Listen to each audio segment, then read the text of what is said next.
Here we are, guys, with Star Wars Episode 2 Attack of the Clones movie review. This one's probably going to be a very lengthy one. This movie is huge for me. This is a big part of my childhood. My mom and dad took me to see this to the theaters in 2002.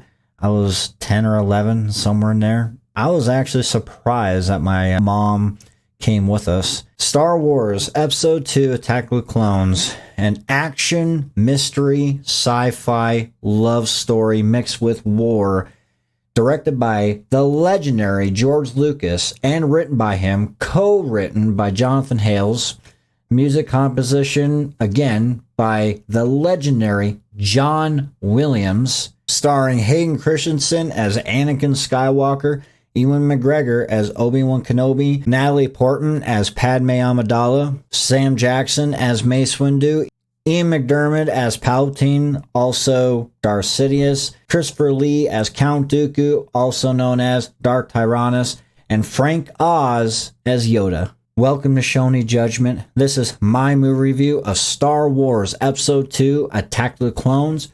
Prepare to be judged. Giving yourself to the Jedi means giving your whole life. Well, cut that. The main story. This is another movie where people didn't like the story, and a lot of them didn't understand what was the story about. Well, a lot of people didn't like it. I will say, with the prequels, a lot of the deep, intricate story beats, you gotta watch multiple times. That's how George designed it. He wanted you to watch it multiple times. But make no mistake, the pieces of the puzzle are in the movie. You don't need the Clone Wars to piece it together. The Clone Wars just does it for you. You can understand everything that's going on in the movie with just the movie. I promise you that. So the main story of this movie is just like in the previous one where Chancellor Palpatine wanted to become Chancellor. This is, again, Palpatine doing something behind the shadows, and it's a story told in the eyes of the Jedi, this time Obi-Wan Kenobi and Anakin Skywalker. And what Palpatine's doing this time, he's basically causing division within the Republic. So in this movie, the Separatists are basically Republic star systems that used to be part of the Republic and are separating from the Republic into the Separatist movement. If that sounds familiar in our history, the American Civil War, before war started, that you had states separating from the Union. And that's what's happening here is you have star systems separating from the Republic. This is all being done by Palpatine through public favor and corruption. And he's also got his apprentice, Count Dookue, also known as Dark Tyrannus, helping him do this. Dark Tyrannus, Count Dookue, agreed to be the leader of the Separatist movement. And the reason he's corrupting, manipulating, and dividing the Republic is because he wants a war to start within its ranks. And when you got a war, that causes further manipulation, further corruption, but it's also a crisis that he needs to stay in office to further his plan to take complete control of the Republic and transform it into the Empire. That's his ultimate goal. It makes perfect sense what he's doing here, and you could piece this together as you watch the movie. The pieces are all in place. I think a lot of people were confused, like Master Sifo-Dyas, he was barely mentioned. Who was this guy? He was killed. He created the clone army. I feel like people thought there was more to Sifo-Dyas' story, but not really. Sifo-Dyas was just, I haven't seen the Clone Wars in a while. I know they touch up on the Sifo-Dyas thing in there, so I don't remember exactly what the Clone Wars says about him. But how I always took it from the movie is he was just a fall guy for Count Dookue to put blame on and cover up who did it to pit the two sides together in a war. So basically what's going on is Sifo-Dyas never ordered the clone army. He probably wasn't even near Kamino. It was Count Dookue who went to Kamino and disguised himself as Sifo-Dyas. Not like disguised, but said, I am Master Sifo-Dyas. I want to clone an army for the Republic, basically. And had Jango Fett kill the real Sifo-Dyas. Now, I know None of that was said in the movie. Like, how did you come up with that? I didn't read. It's not from the novels. It's just critical thinking. It's putting the pieces together and using your own imagination. And George even said that himself. He likes making movies in such a way where you put the pieces together yourself and use your own critical thinking and imagination to come up with your own explanations on things. But more or less, what he's telling you is Sifo-Dyas was used to create the clone army, but didn't, and was killed. And then when you hear Jango Fett said, I was recruited by a man called Tyrannus on one of the moons of Bogdan. And when you watch the movie all the way to the end, Count Dookue meets Sidious, and Sidious says, welcome home, Lord Tyrannus. Welcome home, Lord Tyrannus. You have done well.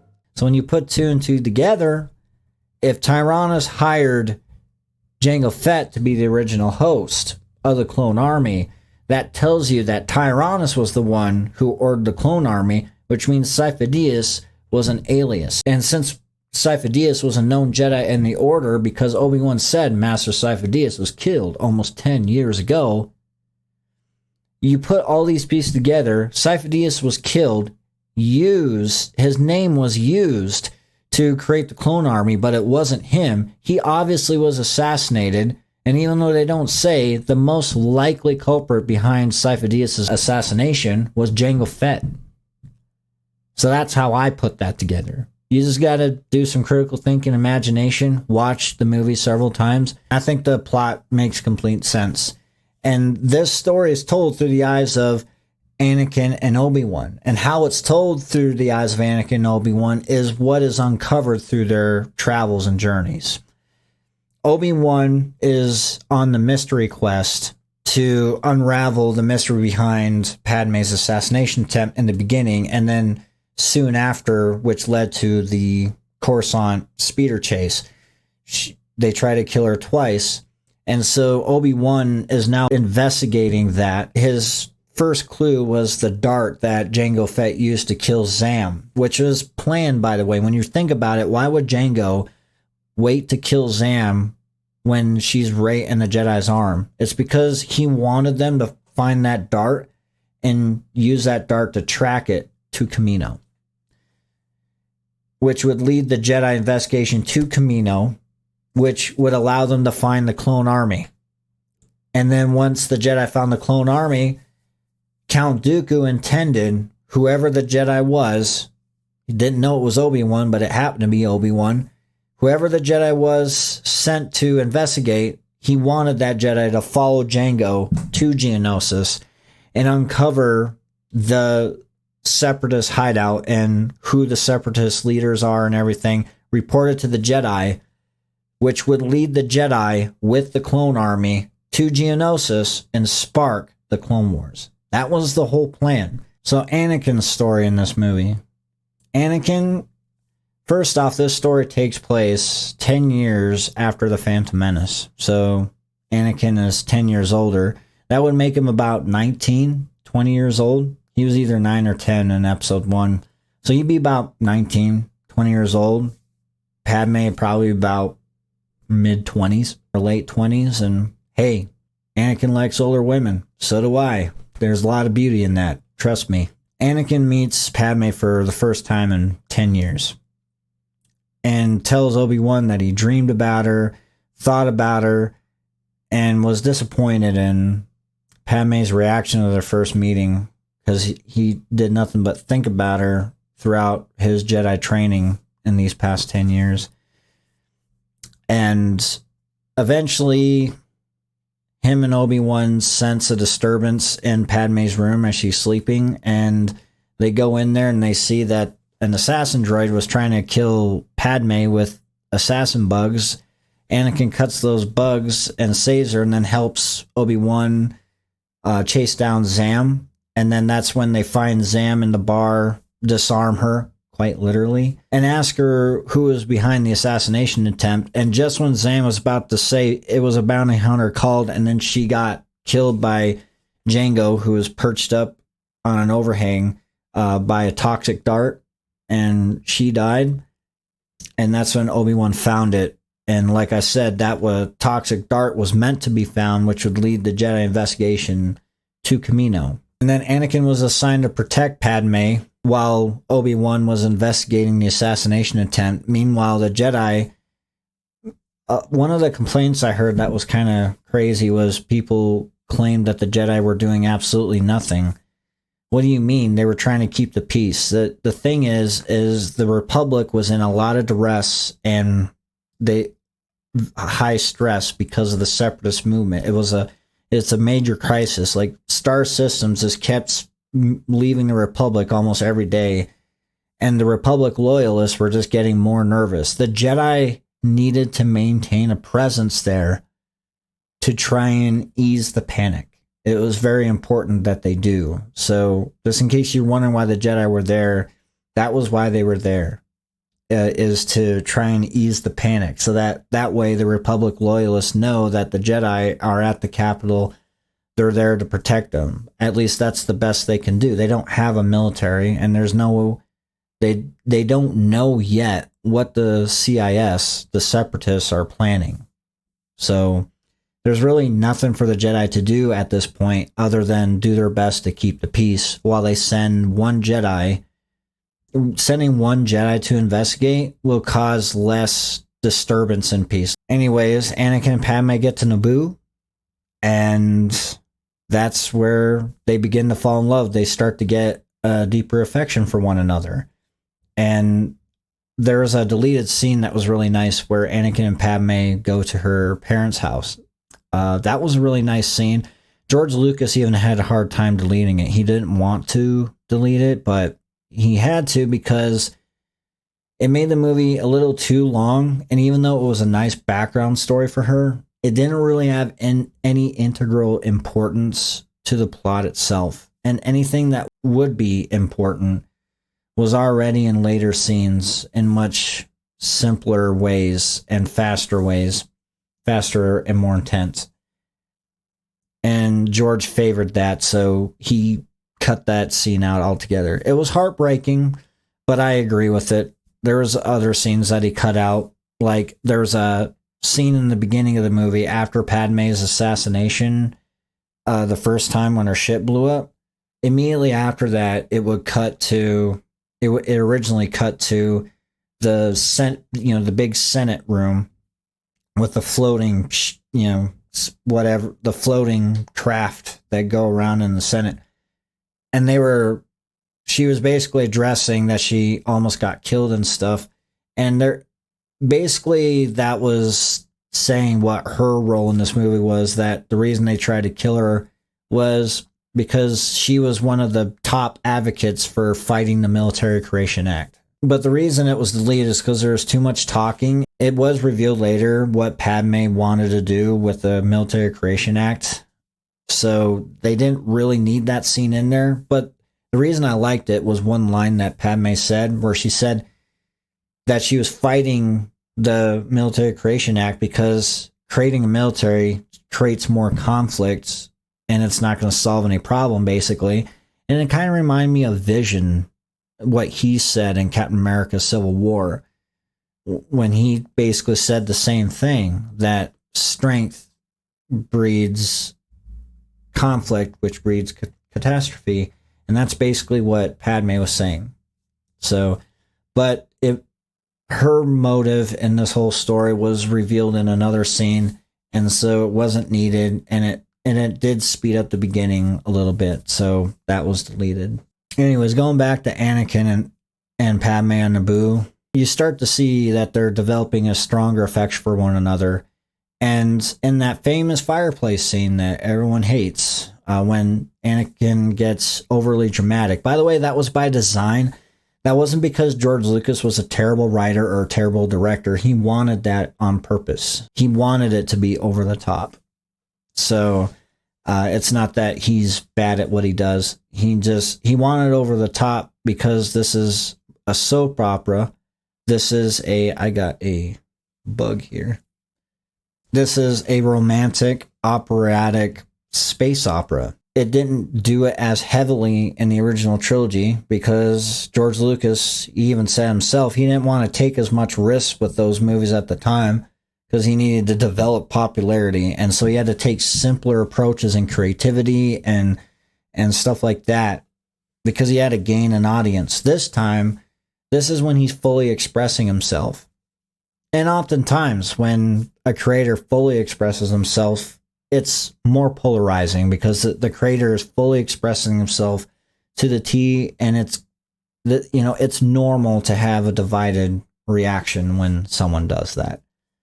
So the negative feedback of the prequels is to be expected for a movie such as this. Eventually, Anakin has a nightmare of his mother in pain, which leads him and Padme to go to Tatooine to find out what happened to his mother.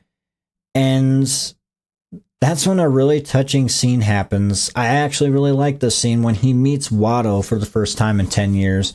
I understand Watto wasn't really the nicest person to him and Shmi, but this scene was really neat because when Anakin said, "I'm looking for Shmi Skywalker," that's when Watto was like, "Annie? You're Annie?" And I really liked that because the way I took that, he regretted how he treated Anakin and Shmi.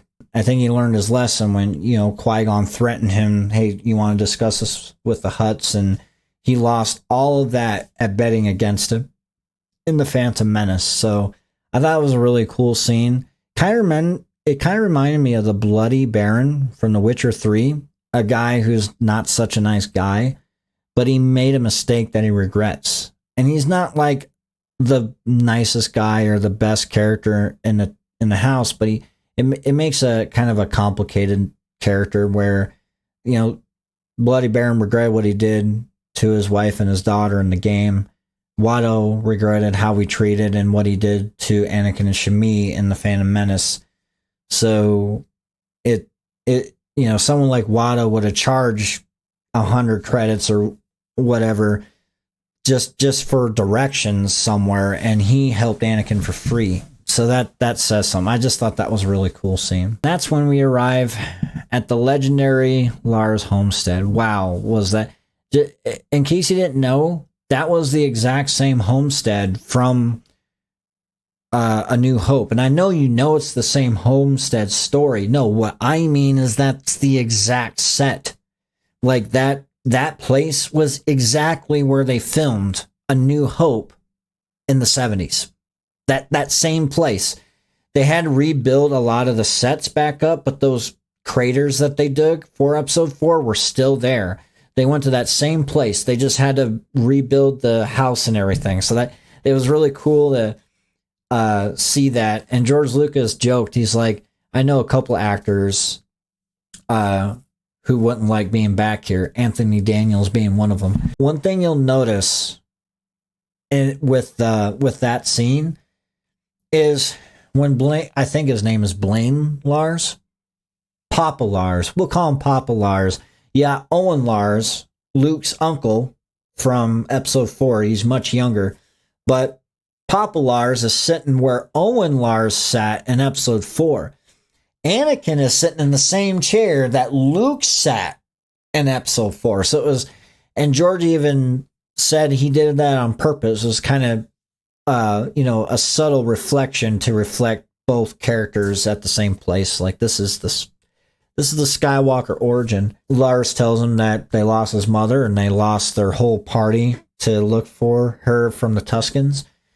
And then soon after, you're at the scene where he's standing outside the hut. If you didn't notice, he's standing again. George did this on purpose.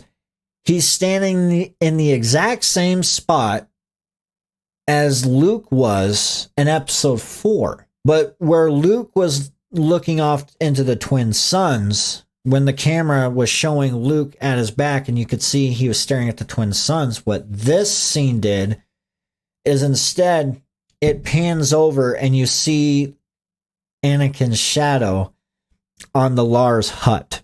So when you think about that, right? In episode 2, Anakin, the father, they show at that same place, but they show his shadow on the hut. And then in episode 4, you see Luke, but he's staring off into the sunset. So that was a really cool foreshadowing in relation to the two characters. This was meant to relate the two characters and foreshadow the two characters, where the father, Anakin Skywalker, the reason they showed his shadow on the hut is because this is foreshadowing his eventual fall to darkness. And then when you see Luke staring off into the sunset, that's obviously foreshadowing that he is the new hope for the galaxy. And I don't know if this was on purpose, but I like to think the fact that he's staring at twin suns, I know that in the story, that's Tatooine naturally has twin suns, but the fact he's staring at twin suns, I like to think that that's George saying that him and Leia are the new hope for the galaxy. You know, we see Luke, but we don't know that Leia is his twin sister yet. I mean, we do now that we've seen the prequels and episode 6, but if you were to rewind before you've seen everything and watch episode 4, we don't know that yet. So that was pretty cool. So I like that. If that was not planned, that was a beautiful accident, because that to me, that's exactly what that signifies. So anyway, moving on. Anakin eventually starts looking for his mom, and there was a removed scene. It wasn't deleted because it wasn't finished. It was in the script, but there was a removed scene from the script where Anakin comes across the party that Lars said, you know, where there's like 40 of them, and like 12 of them came back, or basically the party that got killed and ambushed by the Tuscans. He came across their corpses. Yeah, so that was removed, and eventually he comes across the Tuscans, finds his mom, and it's the same actress too. The same, I don't know her name. It's the same actress from Phantom Menace. And another beautiful scene. She nails it. She nails it. Her chemistry with Jake Lloyd in Phantom Menace was just beautiful. I totally believe that she was his mother. And again, someone else she's never met, Hayden Christensen, she nailed it. She made me believe that Annie, like her son, like she loved him unconditionally through and through. And she used her last strength to tell how much she loved him before she passed away. It was a beautiful scene, super sad scene. And of course that causes him to lose it. And this is the third point in Anakin's plot that pushes him closer to the dark side. The first point was when he left his mom in slavery. The second point was when Qui-Gon Jinn died, because that was his father figure. The third point is right here, when he loses his mother. And he loses it, and he lashes out against the Tuscans and kills them all. And that's when we cut to Yoda. He's having a vision of something happening, but he doesn't quite know what it is. He just knows that Anakin is going through a lot of pain right now. He just doesn't know what it is. And you can hear Qui-Gon in the vision, Anakin. And George even said himself, the reason he put Qui-Gon's voice in there while he was having this vision was he wanted that to be a prelude that it is possible for Jedi to communicate from the realm of the Force. And he kind of alluded to that, which was a little bit more explained in episode 3. But yes, that was a really cool scene. And this is also the scene where Mace Windu started to not trust Anakin, because they didn't know that he killed the Tuscans, but they know he did something, and it had to do with a lot of pain in losing his mother. And this is exactly what they were afraid of. This is why in the Phantom Menace they didn't want to accept him in the Jedi Order, because he was too old. And what they meant by that is he already had attachments, and they feared that anyone with attachments is susceptible to the dark side, because if they lose those attachments, then they become grieved, hateful, angry, which leads to the path to the dark side. So that is exactly why they have that rule. And Anakin just proved them, in their minds, proved them right. Or at least in Mace Windu's mind. I think Yoda, I don't know if he ever agreed with that rule, but he did agree that, anger leads to hate, hate leads to suffering, and later to the dark side. But I wonder if Yoda also believed that there was a way to save people from this. And maybe even with all of his years of wisdom, he just didn't know how. Then when he brings his mother back to the Lars hut, you get that scene. I actually like this scene. A lot of people did not like it, but I really liked it because you could really see Anakin just sinking closer to darkness, because Hayden Christensen nailed it. I think he's a fantastic actor, to be honest, and I think he nailed that scene. I believe that this guy was truly losing it, super powerful Jedi, a little much to learn still, but even at his current level, super powerful and potentially the best Jedi that ever lived. And now he's losing it. He's starting to fall closer to the dark side. And he's blaming Obi-Wan for what he did to the Tuscans. He's blaming Obi-Wan for what happened to his mother and what's happening to him, that he's being held back. But the reason he doesn't fall to the dark side here is because there's still something that is preventing him from turning. And her name is Padme.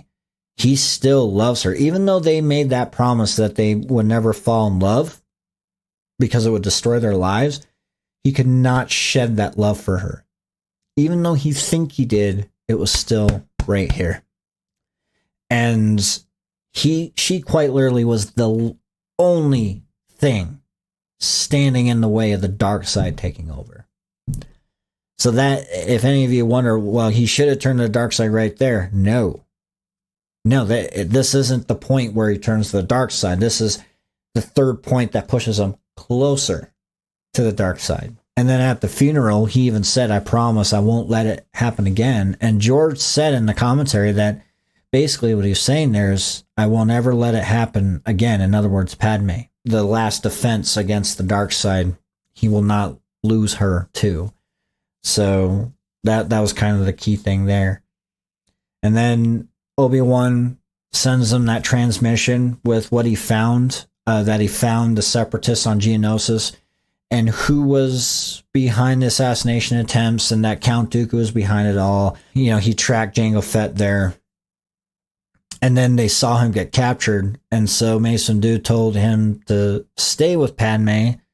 But Padme said, we need to go save Obi-Wan. They get to Geonosis. And that's when they get into the factory scene. And I love that factory scene. The fight in the factory.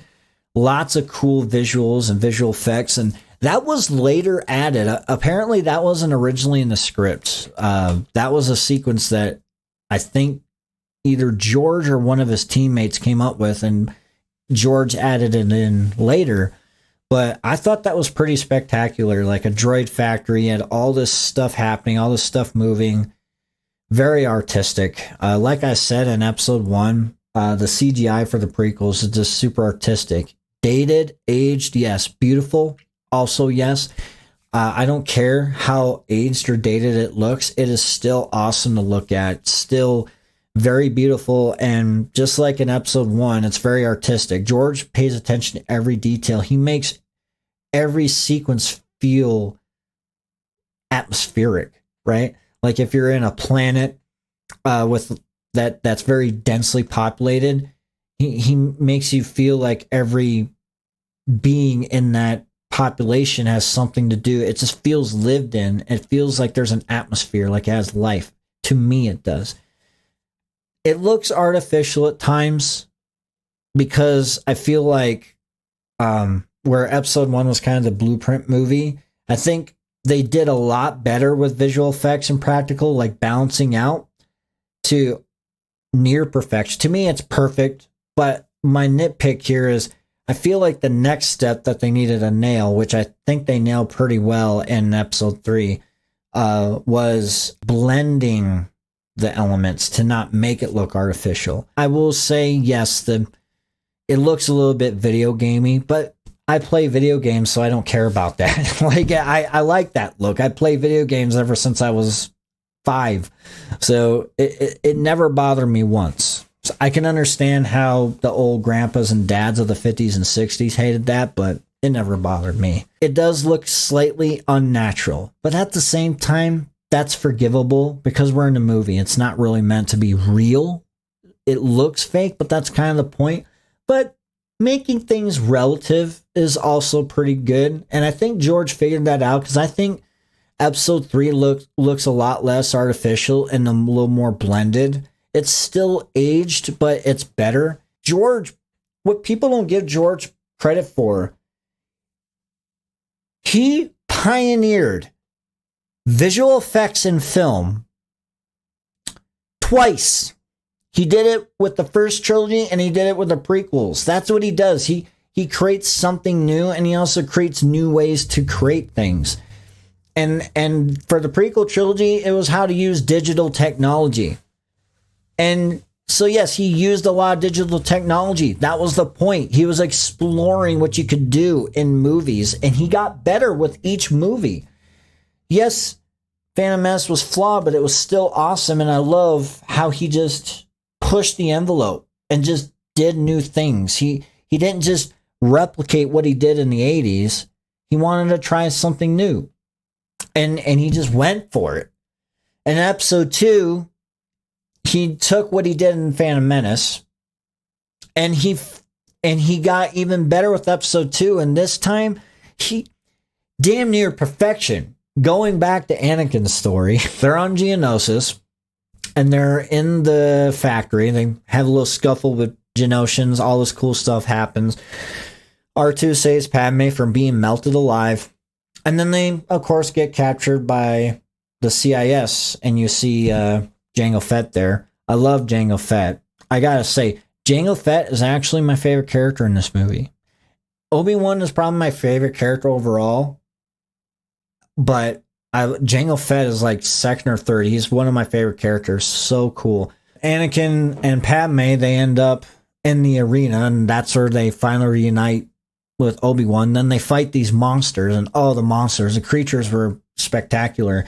You have the Acklay, that crab-like creature, the Reek, the bull creature, and then you have the Nexu, the cat-like creature. What a sequence. And that had to have been difficult, like getting the physics of those animals right. Like the physics look really spot on, and I just love that sequence. And then the next sequence, the Jedi battle in the arena, so awesome. Hundreds of Jedi against battle droids. Whoa! You just see hundreds of Jedi just charging an army of battle droids. So cool. When I was a kid, oh my God, I was losing my mind. So awesome. And how they did that, like when you see the Jedi, when you're watching the fight, right? And you're focusing on the main characters, but when you look in the background, you see all the Jedi fighting in the background. Those are not CGI Jedi, in case you were wondering. Those are actual live action actors. And what they did was, first off, they shot all the shots and angles they needed in a model. Of course, that's how they do this, is they build these models of these locations, and they film the model with the shots. So that location, Geonosis, is real. It's just in model form. It's not like an actual live set, but it's a model, and they shoot the sections they need in the model.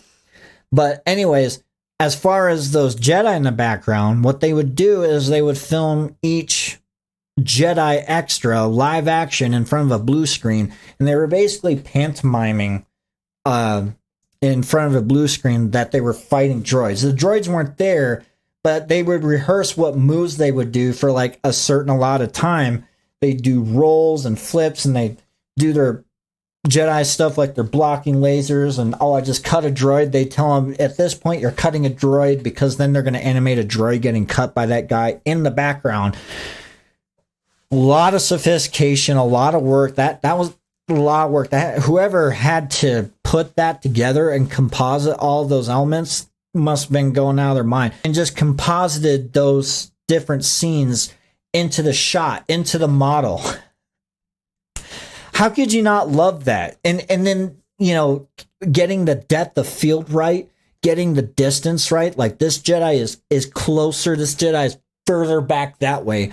And they're just doing their individual thing. And then the animator goes in and animates the droids in there. I know probably some of you who've actually done CGI animating will probably say it's actually easier than you think.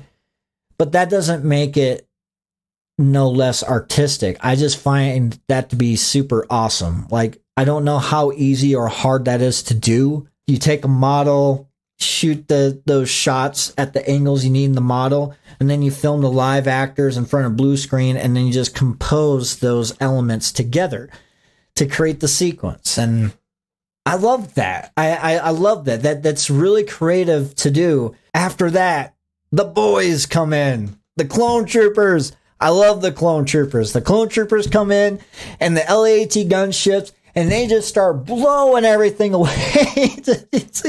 You have to. I got a buddy who could tell me all the serial numbers of each gun and what kind of guns they were. But you had the solid laser, green laser gun on the side of the gunship, just cutting the droids in half.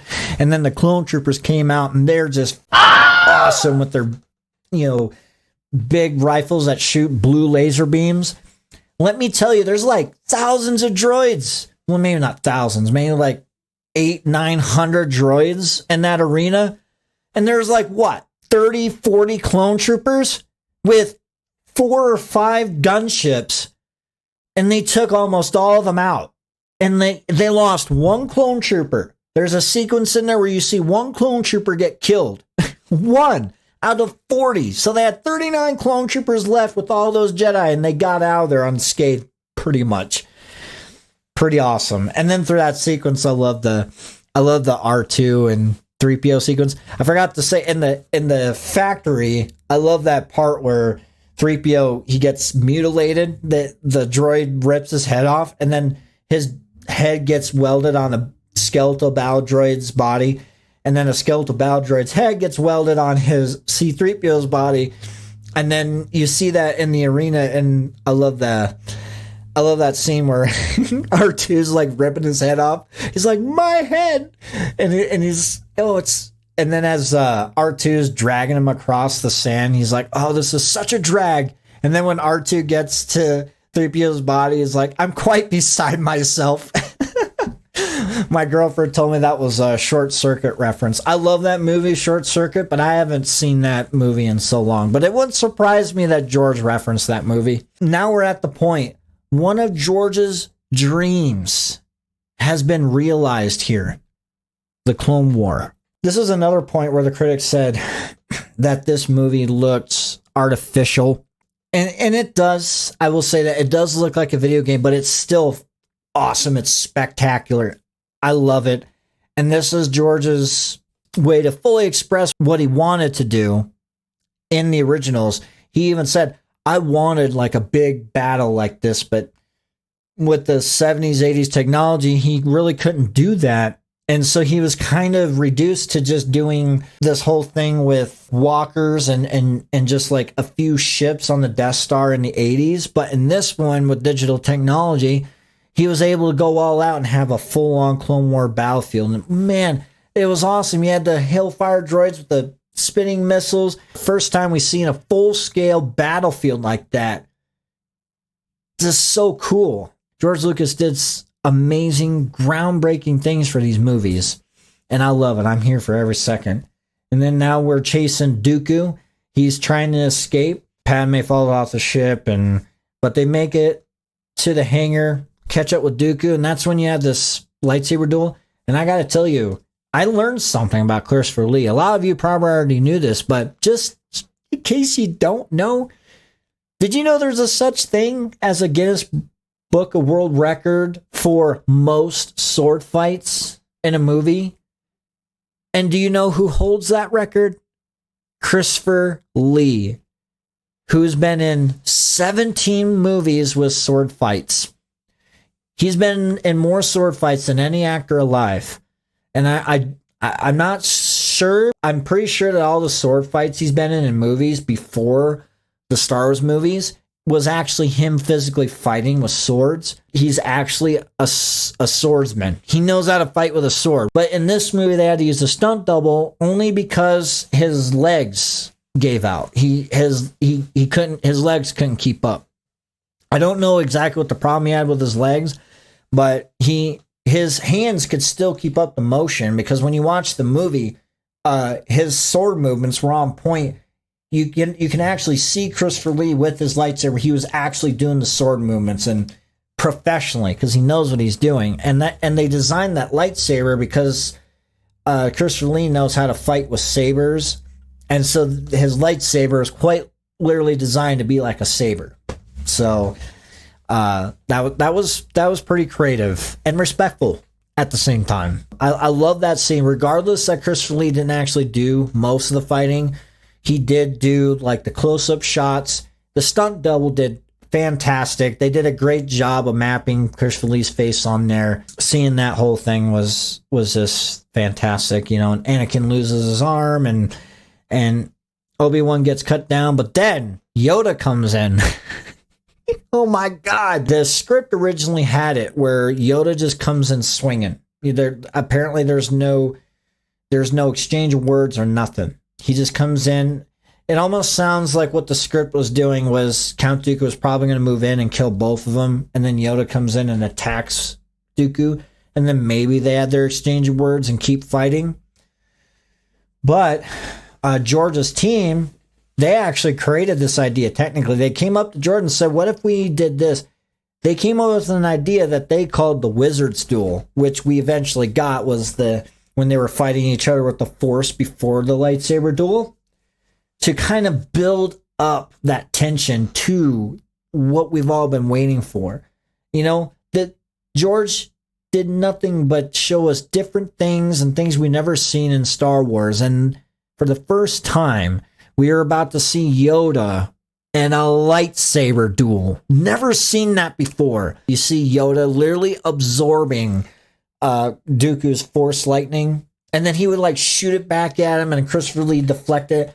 I didn't even know Jedi were capable of that. That's what I love George, is he expands the lore, he expands the universe, and teaches us more of what is possible. After the Wizard's Duel and Yoda being all macho and everything, that's when you see Count Dooku, and then he does that salute, and that's when you see the fight. And I thought they did great. In that shot when Yoda was flipping around fighting Dookue, in the behind the scenes, originally the animators had his cape like wrap around Yoda's body like it realistically would.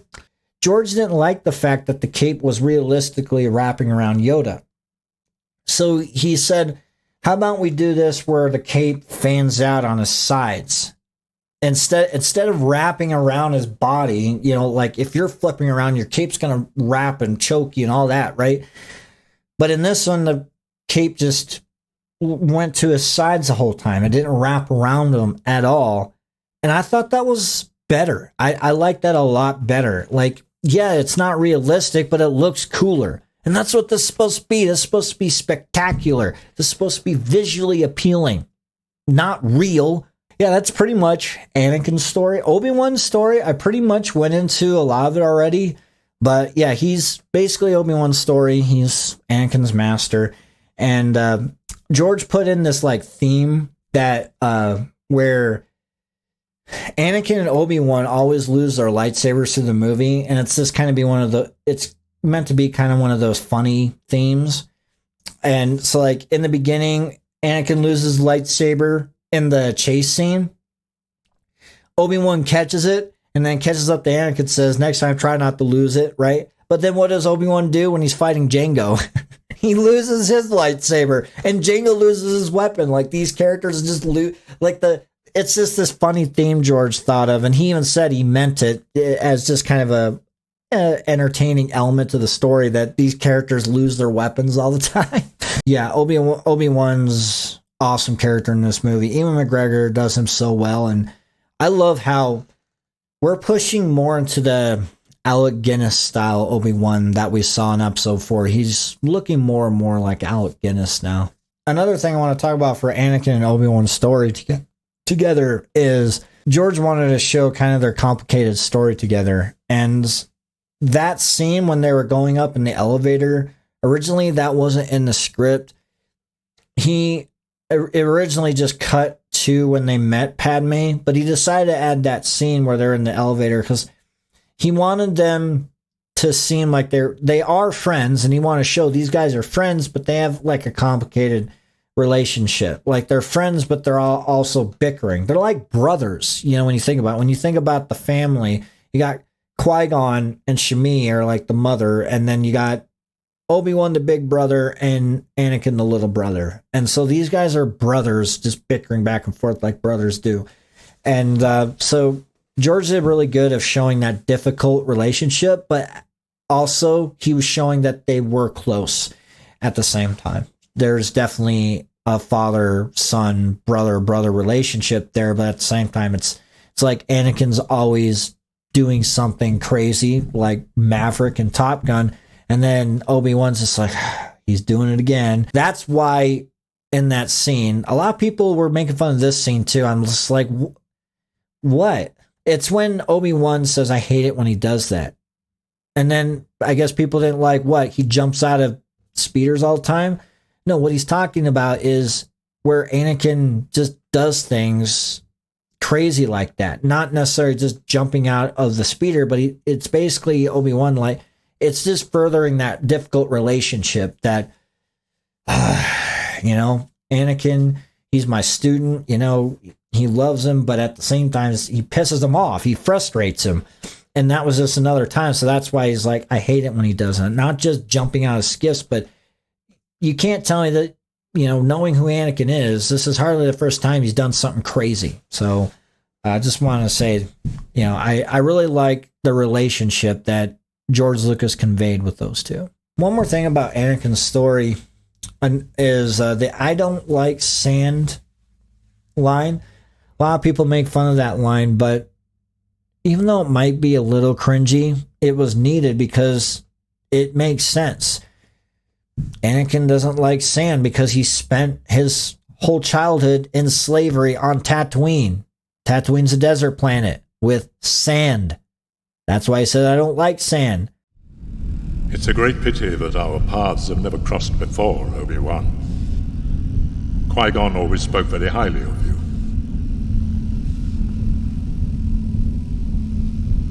I wish he were still alive. I could use his help right now. Another thing that was cool is, if you remember the dungeon scene where Dookue went in to talk to Obi-Wan. So that originally wasn't in the script. So what originally happened, I have a co-star in the back of there, the Fly, if you see him. I think that's pretty cool. Extra elements in the shot.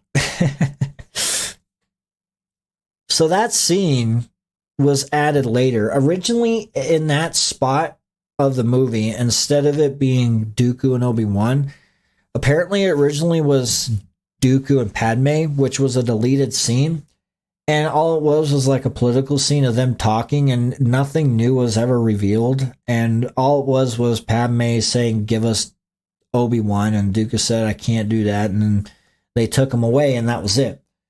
And when George was watching that scene through a rough cut, he thought, you know, we need something more. And so then he created this new scene and added in there, and it ended up being a better scene. George ended up liking it more because he's like, you know, I want to take the time to really explain who Darth Sidious is, what's going on, and all that, and give a little backstory of Dookue. And that's when Dookue talked about how he was Qui-Gon's master, and said that he wished he were still alive. And it looked like Qui-Gon's death may have been one of the reasons why Dookue left the Order. Qui-Gon dying was just that last leg that he needed to leave the Order, which is probably why he left. Like, Christopher Lee's acting in that scene and Ewan McGregor's acting, that was my favorite scene in the movie, acting scene.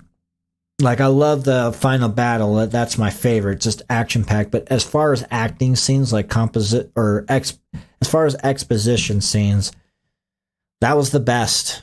It was very interesting because Obi-Wan was in that prison thing where he was spinning around. Both Ewan McGregor and Christopher Lee nailed that scene. Really good scene. And I agree with George. That was a much better scene to put in the movie. And I'm glad that he thought of that because That was a really good scene. We got to learn more of Darth Sidious and that he was in control of the Republic, but it didn't really click for Obi-Wan. If people were to say, oh, they should have known then, well, what you're not thinking of is that can mean a couple different things.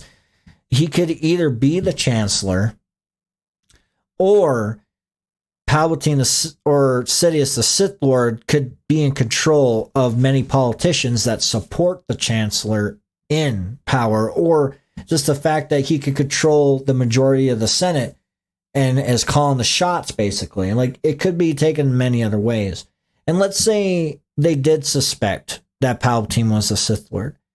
There's really nothing they could do about it because they need proof that he's a Sith Lord, that he's corrupt. Without that, they can't move on the Chancellor. It will be seen as a coup.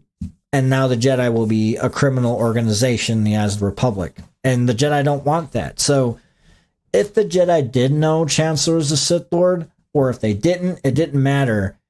There's not much the Jedi could do to act on it. They have no proof. It's not just the Jedi versus the Sith here. There's politics involved. And if they just move on the Sith, now the Jedi are the bad guys. You see what I'm saying? There's a lot more complications, a lot more red tape.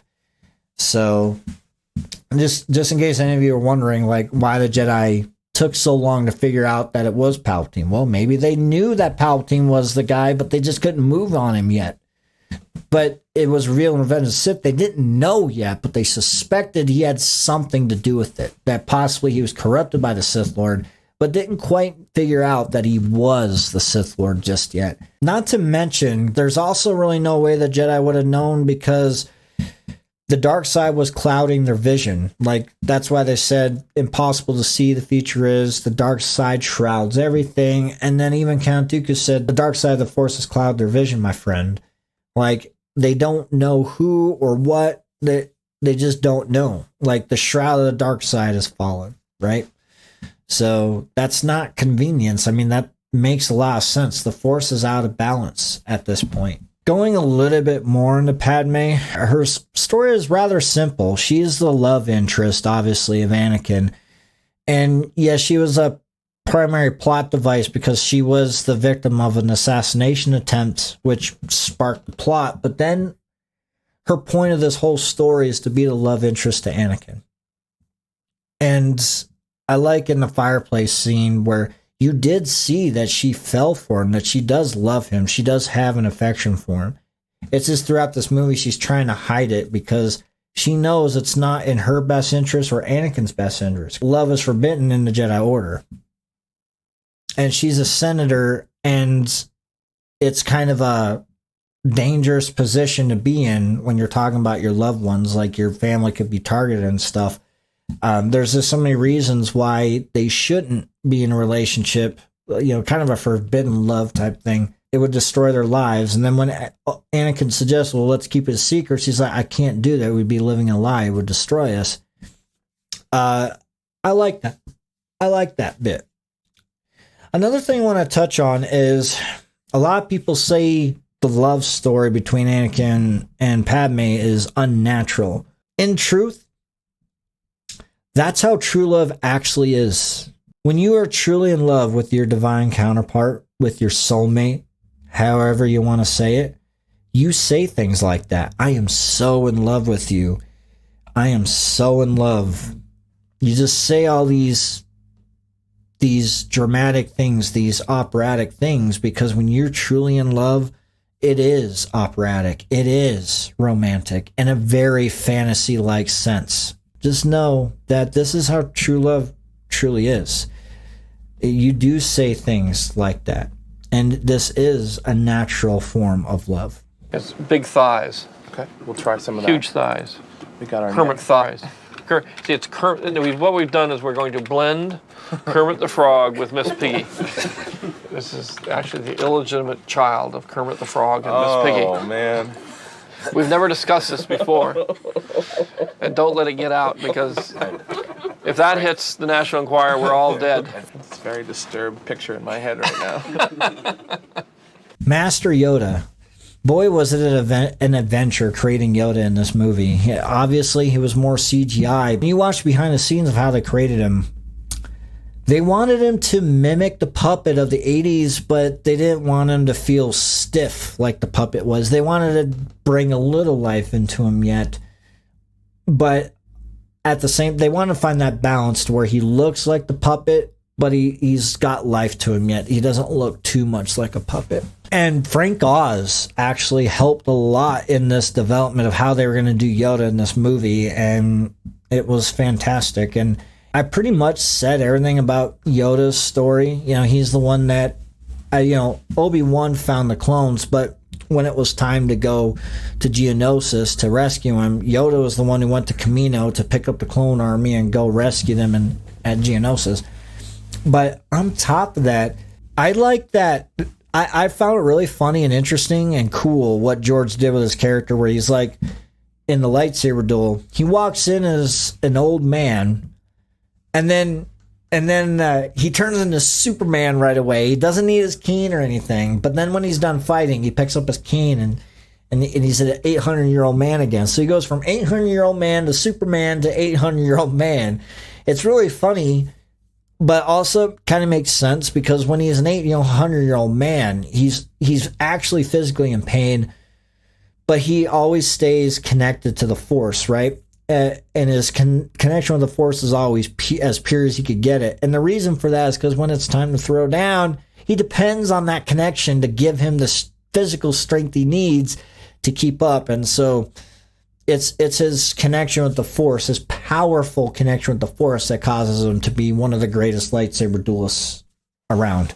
One last thing about Yoda, there was also a TV spot that I saw in the bonus features disc of the old DVD. There's my co-star again. You see him? But there's a TV spot. Hello. There's a TV spot of Yoda being like the big bad warrior. And the TV spot, before you saw Yoda fighting, it had Spider-Man 2 font. You know, the font that was used for Spider-Man, Sam Raimi Spider-Man. It was designed to do two things. Tease the new Spider-Man 2 movie coming out, and then also tease episode 2 and Yoda actually fighting with the lightsaber.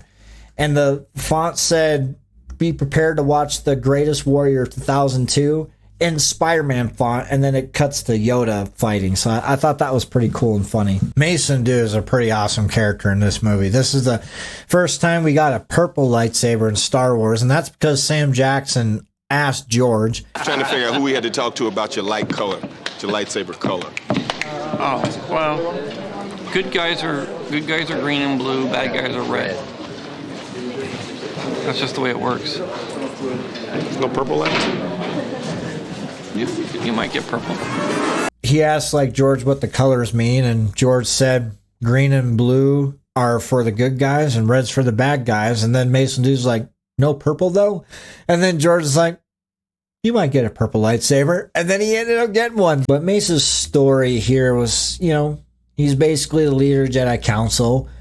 He's the one who sent Anakin to protect Padme and sent Obi-Wan to investigate the attack on her life. And then he's also one that leads the Jedi Knights into Geonosis to fight the droids. One thing I want to talk about Mace Windu is there's a scene when Padme said, I think Count Dooku's behind it, behind her assassination attempt. And then Mace Windu says, my lady, you know that Count Dooku was once a Jedi. He couldn't assassinate anyone. It's not in his character. People didn't like that because they're like, if Mace Windu is supposed to be a powerful Jedi, he should have known that Count Dooku is capable of it because he left the Jedi Order, right? He's no longer a Jedi, which means maybe he is capable of that. But they missed a couple things that was said in that scene and in episode 1 that I think allude to why it makes sense why Mace Windu appears to be kind of naive in this. First thing I want to point out is in that same scene, when Padme says, I think Count Dooku is behind it, Ki-Adi-Mundi says right after that, he's a political idealist, not a murderer. And then that's when Mace Windu says that Count Dooku couldn't assassinate anyone. What that tells me is that the Jedi didn't know that Dooku was a Sith yet. As far as they're concerned, He was just someone who left the Jedi. It kind of implies that a lot of Jedi do this, where they do leave the Order. It's very similar to what Ahsoka did in Clone Wars. She did the same thing. She left the Jedi Order just like that. She's no longer a Jedi. That was Dookue, and that's what they thought Dookue was. They didn't know he was a Sith yet. The other thing I want to talk about is, again, Ki-Adi-Mundi. In Episode 1, when Qui-Gon said that they encountered a Sith Lord, Ki-Adi-Mundi said, impossible. The Sith have been extinct for almost a millennia. That's 100 years ago from Episode 1, right? Most of those Jedi in there aren't even at 100 years. I know Ki-Adi-Mundi is, probably. I know Yoda is, and maybe a couple of the alien ones back there. But most of them are like under 100. Especially Mace Windu. So when most of the Jedi Council aren't even 100 years old yet, what that also implies is it's been years since the Jedi have encountered Sith. Which means they're not experienced encountering Sith beyond what they learn in the history books and what Yoda probably tells them about his experience. You could bet Yoda fought a Sith, right? And that's just Episode 1. And then Obi-Wan was the first one to kill a Sith Lord in 100 years. And so in the 10-year gap between Episode 1 and Episode 2, he probably was given some pointers on how Sith are too, based on his encounter with Darth Maul. But just because someone gives advice, pointers, and you learn something from a book, that doesn't equate experience. So the Jedi don't really know how Sith operate or how they act outside of the books. They don't have the experience. They're naive, complacent. They weren't expecting this. On top of them being fearful, they're also kind of complacent. And honestly, that makes sense. When you haven't fought an enemy that made you so fearful in 100 years, you're going to be so rusty at this. This is what George was trying to tell you without telling you.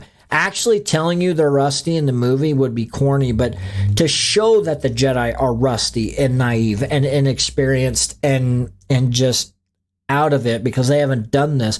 That's why George said impossible. Sith have been extinct in a millennia.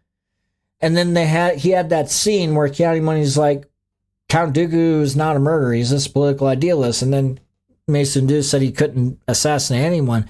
That's to further show the naiveness and the inexperience of the Jedi. They haven't fought their mortal enemy in a millennia. So I think that makes perfect sense. Right. Oh, sorry. Going back into Dookue, Christopher Lee is fantastic. And I love having Christopher Lee in Star Wars. Christopher Lee is a badass actor. I loved him in Lord of the Rings, everything he did. He's a metal artist. He does, what didn't he do? He was amazing. World War II veteran, all the above, just awesome. And now we have him in Star Wars. What more could you ask for? Palpatine. Palpatine is a really cool character and played by the legendary Ian McDiarmid. Same guy who played Palpatine in Episode 6 and Episode 1. And I pretty much said everything that he does in this movie, but one thing I want to talk about is that scene where he does get emergency powers granted to him was a pretty cool scene because George based that off, he liked that because it was relative to real points in history where politicians got emergency powers like that to stay in office. Like you had the people, the Senate, or whatever it was, give up freedom, checks and balances so that a politician could stay in office during a crisis. And that was how the politician corrupted the situation and stayed in office, became a dictator. And that's exactly what Palpatine's trying to do. So, and that scene was pretty cool. Like when Ian McDiarmid was playing that scene, you could see he was playing the Senate. He was acting like he was empathetic. I love democracy. I love the Republic. And then everyone claps, just like that happens in world governments all around the world when a politician talks things that everyone wants to hear, especially in a crisis. No one in the government's going to unite like that unless there's a crisis that causes them to. And that was Palpatine's plan. And it was a very well done scene. And the last thing about Palpatine that I really liked, was the very end sequence when you saw the clones on Geonosis marching in formation, mobilizing for the eventual clone war against the Separatists, and seeing Palpatine staring at his newfound army with the Imperial March playing was really awesome foreshadowing of the dark place that we are heading into when Palpatine finally drops the hammer and transforms the Republic into the Empire with his powerful clone army at his back. Jango Fett and Boba Fett. So as I said earlier, Jango Fett is probably my favorite character in this movie. I thought it was pretty awesome that the clone troopers were cloned from him. It's pretty cool that the clones have his legendary warrior traits. It's definitely implied that he's like the original bounty hunter, or not the original, but like the best bounty hunter. And it makes sense why Boba Fett would go on to be the best bounty hunter, because he's cloned of Jango and learned a lot from his father. And as we saw in the Clone Wars, learned a lot from Cad Bane, but eventually became just like his father. What was interesting about this movie and his character was, especially in the fight scene between him and Obi-Wan, George wanted to show off Jango Fett's suit. And I really like this because Boba Fett, in the 80s, what we saw of Boba Fett was really awesome, but the character is actually capable of more than what we saw. And we never really got to saw that. I mean, Disney showed a lot of it, but I'm not really into the Disney stuff. I mean, some of the things they showed was cool, but whatever. That's a conversation for another time. But in George Lucas's movies, we never seen Boba Fett do Boba Fett things to the likes of Jango. So Jango was meant to be the guy that showcases the full extent of what Boba can do that we haven't seen yet. And that wasn't even the full extent. Boba Fett is still capable of more than what we saw. Like, Boba Fett had even more high-tech weaponry than his father, which makes sense because this is in the past, so his father wouldn't have as high-tech weaponry as his kid does in the future, but he still had a lot of high-tech weaponry and was capable of a lot of things. So this isn't supposed to be exactly what Boba is capable of, but it's the basic concept of it. Like, how does Boba Fett fight with his jetpack, and how is he against Jedi and stuff? And so seeing Jango take on a fully trained Jedi like that implies that Boba could do the same. Like, honestly, I'm surprised we never got to see a one-on-one fight between Boba and Luke, for example, like in Return of the Jedi. That would have been an awesome scene in Return of the Jedi. But like what they would have had to do, like with him flying in the jetpack and stuff like that, I guess what they did, it ended up doing was necessary because they were kind of limited. But this time we got to see how Jango moves, how he fights with his jetpack flying in the air, the actual, what he can do, and the rocket on his suit, the blades in his wrist. We know that Boba had like darts in his knees that he can shoot out of his kneecap and stuff like that. He had more high-tech weaponry, but it's just the fact that Jango was using gadgets out of his out of his suit. You got flamethrowers and stuff like that. And he's got like the cable that wraps around. Like, how he uses it is more fluent. It was just really cool to see. This is Boba Fett and how he fights through his father. And we even got to see the Slave One in action, and that was awesome. The big bombs that blew up all the asteroids, and then my favorite part was the laser flurry scene. Like, I love the sound effects of that. I mean, just listen to this. Blast! This is why I hate flying.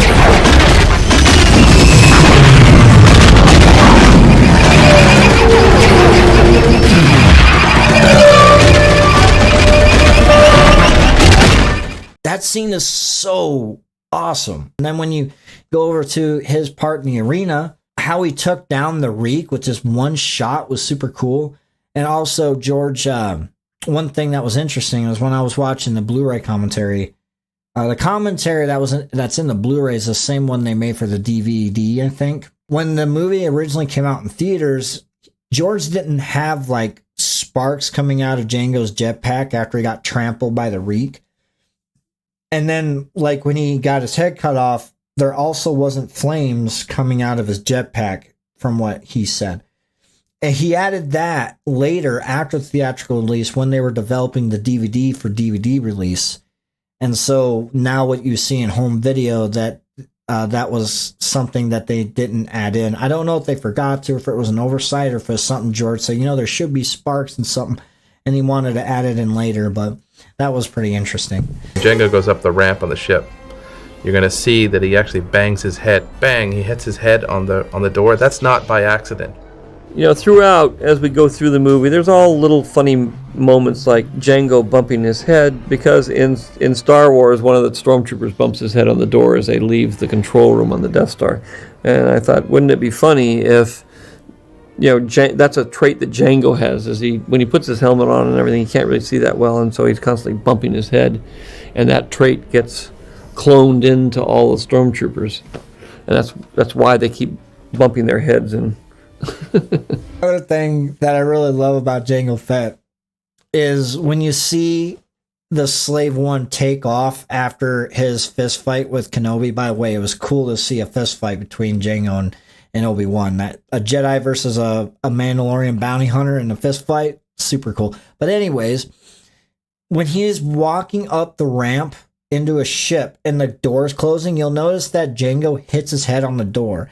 I actually never noticed that this whole time until I watched the commentary for this review. And the commentators, I think George was the one who said, watch as Jango walks up, he's going to bunk his head. And I saw it. And then I rewatched the scene, and you can actually hear the sound effect. If you really pay attention, you can hear the sound effect of him hitting his head on the door. And George said this was kind of a funny idea I had, where he said this could be like a trait that Jango passes on to the stormtroopers and clone troopers of why they keep bumping their heads, because their dear old dad did it all the time. What was originally mistaken in episode 4 when you had that stormtrooper bunk his head, and then George's like, that's funny, I like that. And then he adds a sound effect and leads it in, and he creates an actual story element to that mistake. That's really creative on its own. And George even laughed when he was saying, he's like, I just want to give a funny explanation of why the stormtroopers keep bunking their heads. So he had Jango bunk his head when he was walking in his ship. Oh my God. I love George Lucas. George Lucas is the best, and I love Star Wars. I wonder if this guy's walking too slow. You were wondering that, yeah. Yeah, it kind of looks like he's on something and he can't quite remember what part of the city he's in. This damn city looks all alike to me. I know I live here somewhere.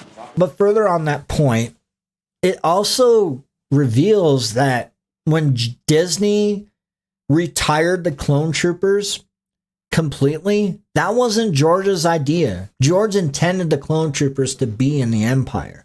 I think what was actually going on is during the days of the Empire, they started recruiting other people into the Empire, but the clone troopers was still the primary force. I don't think George ever took that away. Dave Filoni and Disney did, but not George. Fans of the EU are going to ambush me from the bushes and give me some kind of novel or comic book or video game from the legacy timeline that says, actually this, no, they said it here. It doesn't matter, because George said that that's not part of his story. Back in the legacy days, before Disney, before the dark times, there were three timelines, from my understanding. You had the George Lucas timeline, which quite literally was just his 6 movies, the novelizations of the 6 movies,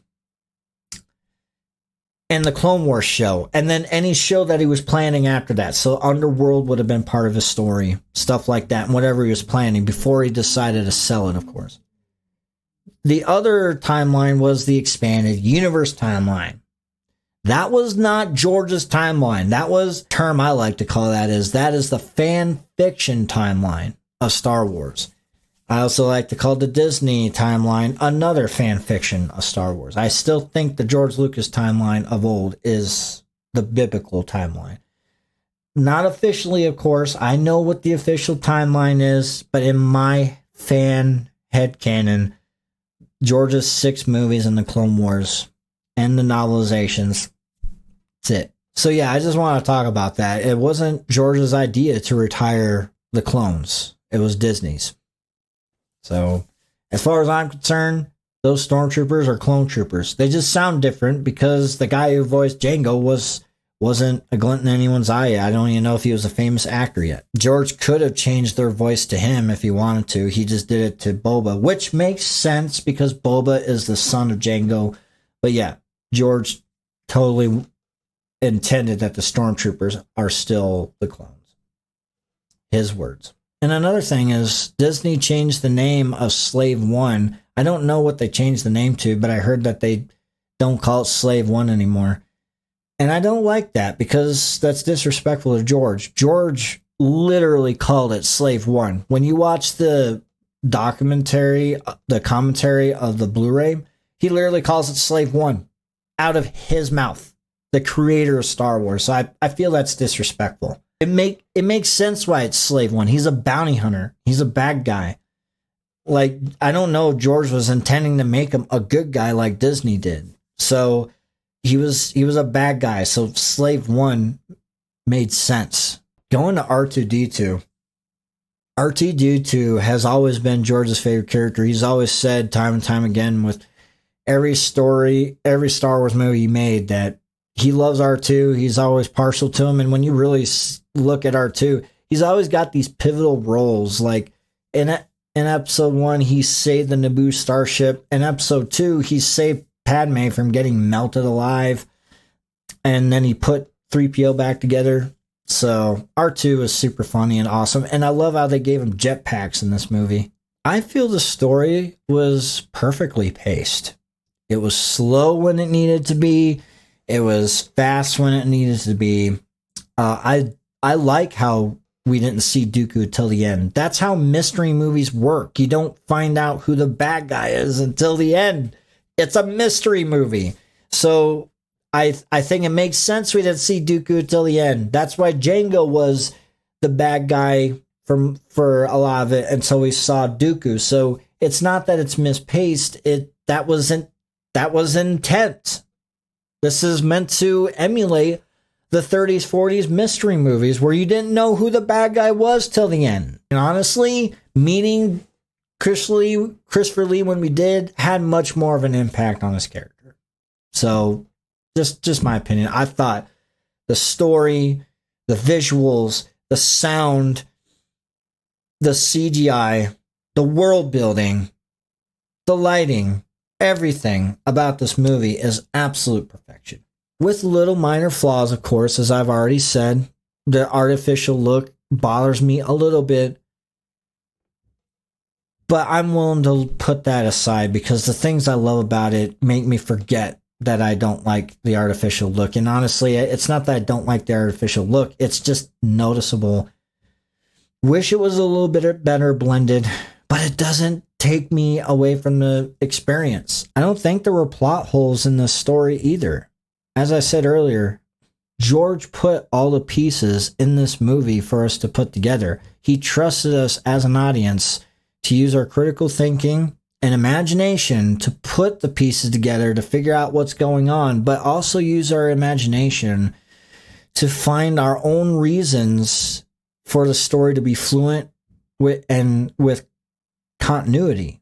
You know, some of the continuity issues that people might have, you can use your own imagination. I don't think he went way out of left field for continuity reasons. You could come up with your own reasons for how it works, as long as you're focused on how does this work instead of this doesn't work, I don't like it. Like, how can this work?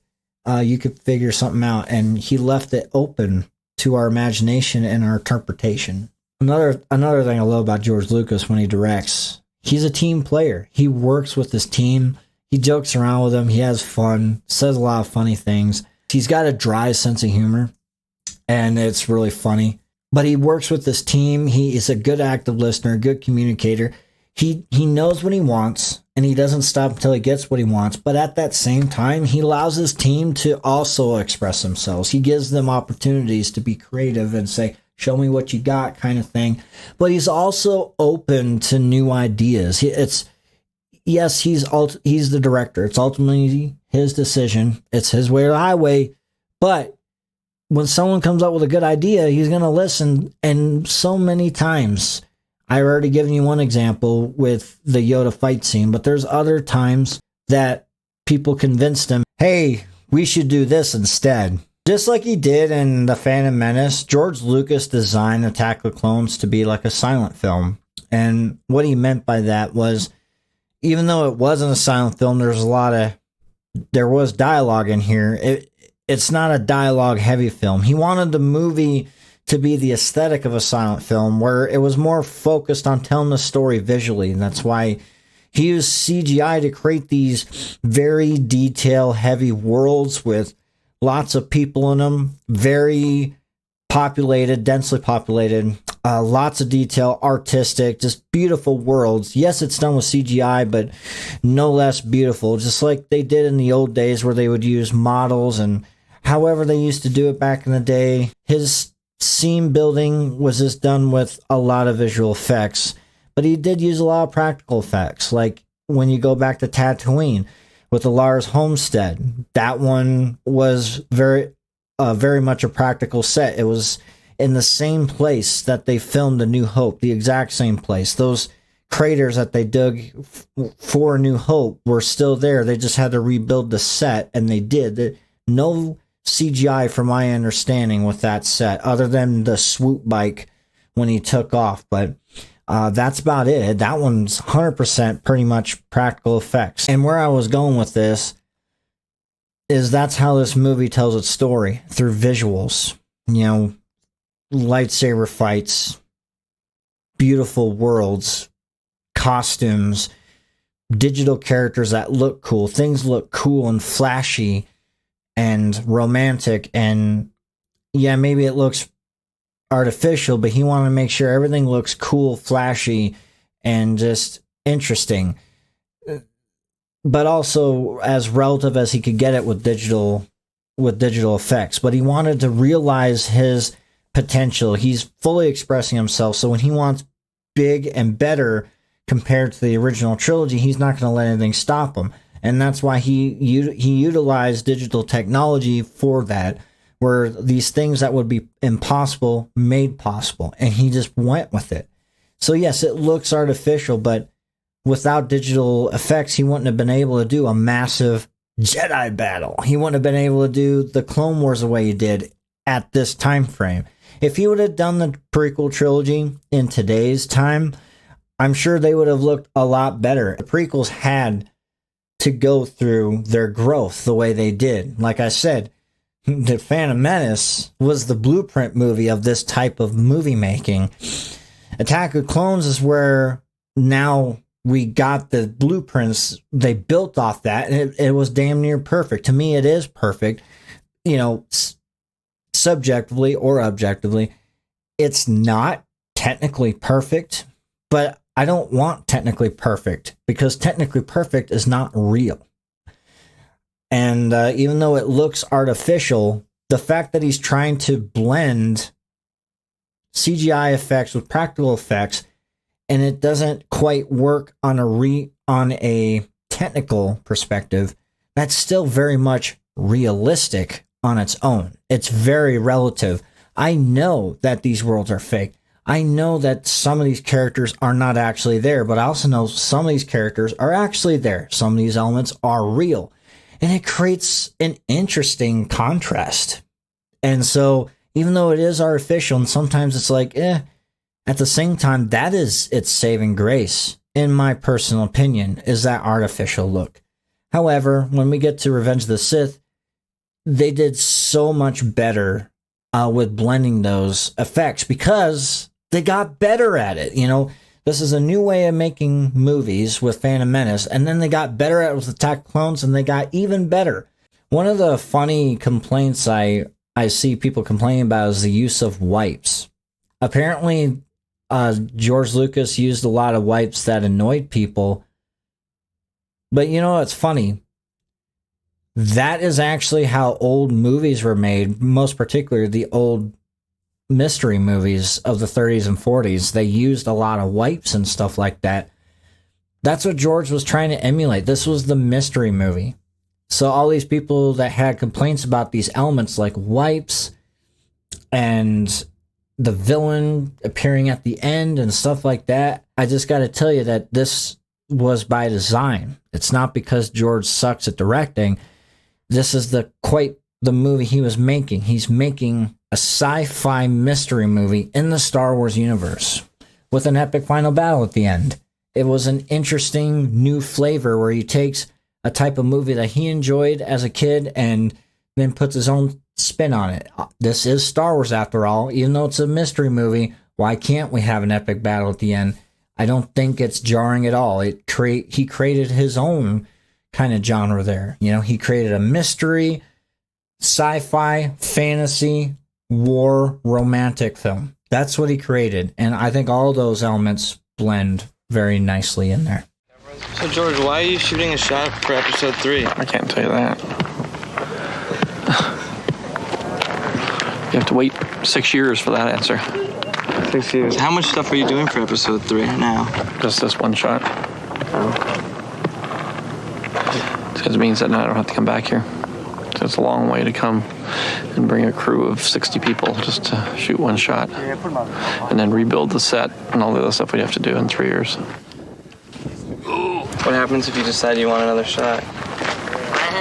I don't get it. One more thing I want to talk about for George's directing is during the production of episode 2, while they were in Tunisia at the Lars Homestead, they shot one sequence there or one scene there that would be used for episode 3. And it was the sequence where at the end of episode 3 where Obi-Wan arrives at the Lars Homestead to give baby Luke to Aunt Beru and Uncle Owen at the end when the movie ended. That scene was actually made during episode 2. So I thought, and George did that because to go back to Tunisia at that set with the whole team just for one shot, that shot was only like 30 seconds, maybe a minute. It was like 30, 40, I don't know. It was like a minute long sequence. The money, the time, the organizing it would take just for that one shot. So he already pre-planned, I'm just going to take this one shot. And someone asked, what if you decide you want more shots for episode 3 here? And he's like, well, I just don't get it. He said, this is it. He says, it's just not worth, this is the only time that Tatooine is going to be in episode 3. And he's like, I'm just going to do it here. The cinematography, scene composition was all great in this movie. The overall feel and aesthetic of the movie is I felt like I was in a space mystery movie, which was the goal here. The scene composition was spot on. I think George and his camera team paid attention to each scene being built and composited together very wonderfully in each sequence and each frame. Again, like I said, the CGI and practical effects balance came off as a bit jarring and artificial at times, but as I said before, I think that's the movie's saving grace. George was trying to do something new, and where episode 1 was the blueprint movie of what you should and shouldn't do with CG, where he was really pushing that boundary there. This one he was doing that even further. He wanted to go even more crazier, but he already kind of figured out what he should and shouldn't do in episode 1, and I think he corrected the should nots. But that didn't stop him from doing things he never did, even in Phantom Menace. And this one, he's just pushing the envelope. Like, I know I didn't really like when I did that, but I want to do this. So I'm not going to do that for episode 2, but I want to do this instead. Like, he just keeps trying new things. That's just what he does. He just keeps trying new things. And that's what you do when you're trying to make something new. And George has said that each movie he makes, he doesn't want to do what he did before. He wants to do something new. Not just make a different movie with a different story, but techniques he uses to make the movie, to make it look new and fresh and just feel new and fresh. Trying to create new experiences for the audience. That's what visionary filmmakers do. And to those of us who want something new, and for those people to complain about it, well, this is what you wanted. This is what you wanted. And you're not always going to like it, but all I ask is try not to discourage filmmakers for doing these things. I used to believe, but I don't really believe anymore in a movie standard. I don't. I honestly don't. I used to think movies must be this, must be that, but it's too much of a checklist. You want new things in Hollywood, you want new ideas, you're going to have to start pushing the boundaries of what you think is the standard. We have to go beyond the standard. And that's what George did. That's what Zack Snyder does. That's what James Cameron does. That's what Steven Spielberg even does. Sam Raimi does that. Robert Eggers, director of The Northman, my favorite movie of all time, does that. That's what visionaries do. They say this is what everyone says is the standard, and they take the standard that is this piece of paper. That's my script. I don't want to rip that. They rip that paper and say, I memorize a little bit of what your standard is. I'll try and relate to it as much as I can, but I'm going to give you something as new as I can. I'm going to fully express myself. That is what visionary directors do. And I feel like the time has come where we need that again. We need more directors like that. George did a lot of things, especially in his camera work and style and what he wanted the movie to look like, that we appreciate in movies today. People complain about back then, but now people appreciate it. And what I'm talking about, of course, is especially in the action scenes, you tell me how many times he cuts out. He only uses shaky cams and cuts when he needs to, but he always tries to make long takes with the camera back a little bit so we could observe what's happening. He always wanted us to observe. This is a visual movie, so we need to be the observers of this world he's creating, right? Why do you think we love John Wick so much? That is the exact technique they use. I know in John Wick, the action scenes, they use one camera for long takes, but it's not just the one camera with long takes that makes John Wick so fascinating. It's the fact that they make the movie, John Wick is a visual movie. The story is told by the visuals of the film and the action of the film. It is a visual film. It's not a dialogue movie. And that's what George Lucas's Star Wars movies are. They're just that. They don't have as much action as John Wick, but when they get into the action, they do it as an observant type of action sequence, where like when you get in Jason Bourne, you'll notice they really zoom in the camera all the time. And yeah, all I see is, I know people are swinging, but I don't really get to see the punches. I don't get to see the maneuvers. I don't feel like I'm an observer because the movie spends so much time trying to immerse me as if I'm there. I don't want to feel that. I don't want to feel like I'm there. I want to observe. I want to be an observer to your art. I want to observe your art and really take it in, the atmosphere. And George pulls that off beautifully in all of his movies. All of his Star Wars movies, just like Steven Spielberg does, just like Zack Snyder does, and Rebel Moon. Rebel Moon is like the prequel trilogy, in my opinion. They got really, really hated on. The theatrical cuts of Rebel Moon, okay, I get it. I didn't really like those. Why? Because that's not the versions we should have got first. It's the Snyder cuts we should have got. And they were fantastic. Everyone gives them crap. They didn't do anything right. That's the point. That's the point. He wasn't following the standard. Just like George, that's the point. He wasn't following your rules. That's what real visionaries do.